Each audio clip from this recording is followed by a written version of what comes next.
ಇವತ್ತು ಸುತ್ತಾಡ್ಕೊಂಡೆ 4,000 ಮಾಡಿದೆ. ಬೆಳಗ್ಗೆ ಎದ್ದು ಟೀ ಕುಡಿದು ಮಿಲ್ಕ್ ಡಿಪೋಟಿಗೆ ಹೋಗಿದ್ದೆ. ಮಿಲ್ಕ್ ಹಾಕಿ ನಂತರ ಮನೆಗೆ ಬಂದು ಸೆಲೂನ್ಗೆ ಹೋಗಿ ಬರೋಣ ಅಂತ ಹೇಳಿ ಸಿಟಿ ಕಡೆ ಹೋಗಿ ಹೇರ್ ಕಟ್ಟಿಂಗ್ ಮಾಡಿಸ್ಕೊಂಡೆ. ನನ್ನ ಫ್ರೆಂಡ್ ಕಾಲ್ ಮಾಡಿದ್ದ, ಮೊಬೈಲ್ ಹಾಳಾಗಿದೆ, ಸರ್ವಿಸ್ ಸೆಂಟರ್ ಮ್ಯಾಂಗ್ಳೂರ್ಗೆ ಹೋಗ್ಬೇಕಿತ್ತು ಅಂತ.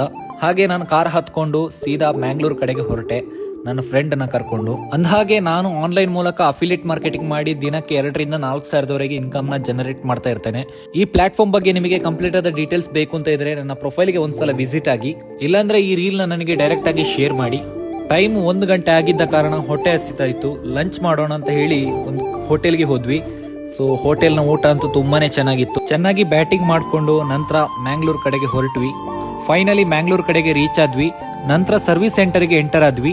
ನನ್ನ ಫ್ರೆಂಡ್ ಮೊಬೈಲ್ಗೆ ಏನಾಗಿತ್ತಂದ್ರೆ ಗ್ರೀನ್ ಲೈನ್ಸ್ ಬರ್ತಾ ಇತ್ತು, ಸ್ಕ್ರೀನ್ ಮೇಲೆ ನೋಡ್ತಿರ್ಬೋದು. ಅಂಡ್ ಸರ್ವಿಸ್ ಸೆಂಟರ್ಗೆ ಹೋಗ್ಬಿಟ್ಟು ಮೊಬೈಲ್ನ ಕೊಟ್ಟು ಬಂದ್ವಿ. ಮಂಗಳೂರಿಗೆ ಬಂದವರು ಬೀಚ್ಗೆ ಬರದೇ ಇರೋಕ್ಕಾಗುತ್ತಾ? ಹಾಗೆ ಬೆಂಗ್ರೆ ಬೀಚ್ಗೆ ಹೋದ್ವಿ. ಬೆಂಗ್ರೆ ಬೀಚ್ ಅಲ್ಲಿ ಇವರ 3 ಜನರ ಫ್ರೆಂಡ್ಶಿಪ್ ನೋಡಿ ತುಂಬಾನೇ ಖುಷಿ ಆಯಿತು ನನಗೆ. ನಂತರ ಬೊಂಡ ಫ್ಯಾಕ್ಟ್ರಿಗೆ ಹೋಗಿ ಬರೋಣ ಅಂತ ಪ್ಲಾನ್ ಮಾಡಿದ್ವಿ. ನ್ಯಾಚುರಲ್ ಐಸ್ ಕ್ರೀಮ್ ನ ಟೇಸ್ಟ್ ಮಾಡೋಣ ಅಂತ. ಸೊ ಬೊಂಡ ಐಸ್ ಕ್ರೀಮ್ ಅಂತೂ ತುಂಬಾನೇ ಚೆನ್ನಾಗಿತ್ತು. ಸೊ ಟೇಸ್ಟ್ ಮಾಡಿದೆ, ಸಖತ್ತಾಗಿತ್ತು ನಿಜವಾಗ್ಲು. ನೀವು ಮ್ಯಾಂಗ್ಳೂರ್ ಸೈಡ್ ಬರ್ಬೇಕಾದ್ರೆ ಈ ಒಂದು ಪ್ಲೇಸಿಗೆ ವಿಸಿಟ್ ಕೊಡಿ. ನಂತರ ನನ್ನ ಫ್ರೆಂಡ್ ಅನ್ನ ಡ್ರಾಪ್ ಮಾಡಿ ಸೀದಾ ಜಿಮ್ಮಿನ ಕಡೆ ಹೊರಟೆ. ಇವತ್ತು ಟ್ರೈಸೆಪ್ ವರ್ಕೌಟ್ ಇತ್ತು. ಸೊ ವರ್ಕೌಟ್ ಎಲ್ಲ ಮುಗಿಸಿ ಸೀದಾ ಮನೆ ಕಡೆ ಹೊರಟೆ. ಅಂಡ್ ನಾನು ಮಾಡುವಂತ ಆನ್ಲೈನ್ ಬಿಸ್ನೆಸ್ ಬಗ್ಗೆ ತುಂಬಾನೇ ಎಂಕ್ವೈರೀಸ್ ಬಂದಿತ್ತು. ಅವರಿಗೆಲ್ಲ ಕರೆಕ್ಟ್ ಆಗಿ ಇನ್ಫಾರ್ಮೇಶನ್ ಕೊಟ್ಟು ಇವತ್ತು ಸಿಂಗಲ್ ಡೇಲಿ ನಾನು 4,000 ಇನ್ಕಮ್ನ ಜನರೇಟ್ ಮಾಡಿ ಇವತ್ತಿನ ಡೇನ ನಾನು ಎಂಡ್ ಮಾಡಿದೆ.